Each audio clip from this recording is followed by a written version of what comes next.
Well, I'm just going to talk to a lady that I've only met on Twitter up until now, and it's a lady called Miss Windsor. Now, is that how you like to be known as, or have you got a longer, long name or a different name? Well, darling, I like to be called Miss Windsor's Delectables, but you can call me Miss Windsor if you please. Delectables sounds absolutely great. Now then, on Twitter, I know that you like old-fashioned bone china and old recipes. What's that all about? Well, right, let's see. My tagline is Miss Windsor's Delectables, bringing food history alive and theatre to your table. And it's really in dedication to my grandmother Josie, who gave me the inspiration to cook from the past, using all her like old kitchenalia. And I really have a fond kind of like love affair with Brown Betty teapots. I noticed that because I remember we had a few of them when I was younger. But I've noticed that you actually promote things like cookbooks. And who's your favourite cookbook lady? Come on. Okay, all right then. It's got to be Mrs. Beaton, actually.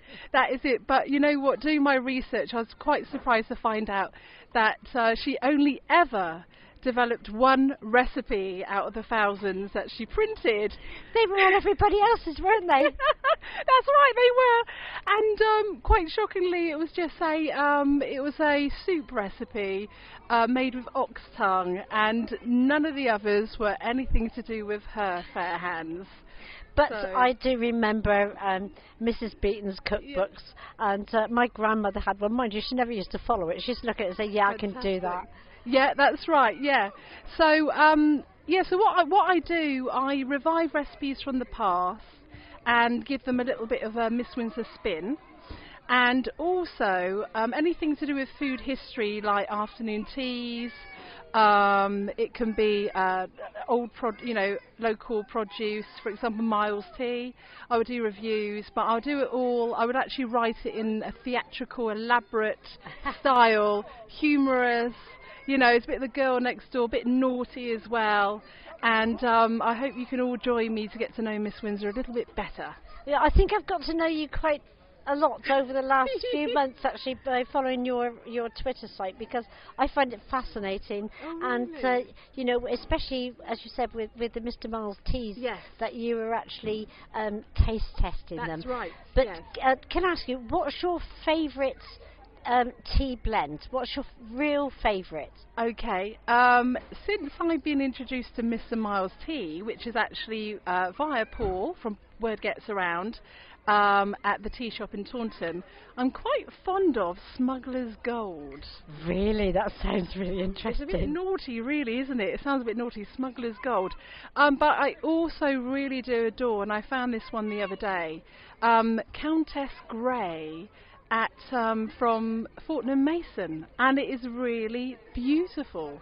It's a really nice blend. So yeah, they're my two favourites, I think. Yeah, that sounds really good. And I know that you're a Somerset girl at heart, aren't you? Oh, I am, absolutely.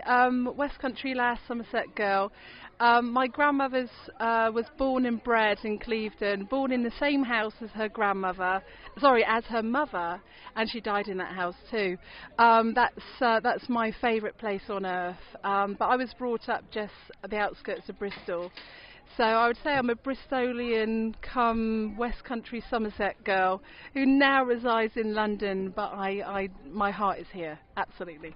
Well, let's hope we can turn you a little bit more towards Taunton in the future, which will be really great. Yes.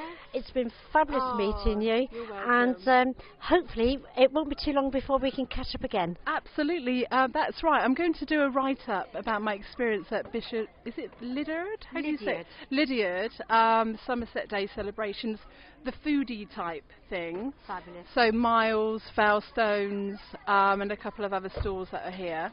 And so find me on Twitter at Miss Windsor UK, or go onto my website, Miss Windsor UK. Fantastic. Thank you very much. You're welcome. It's a pleasure. Thank you.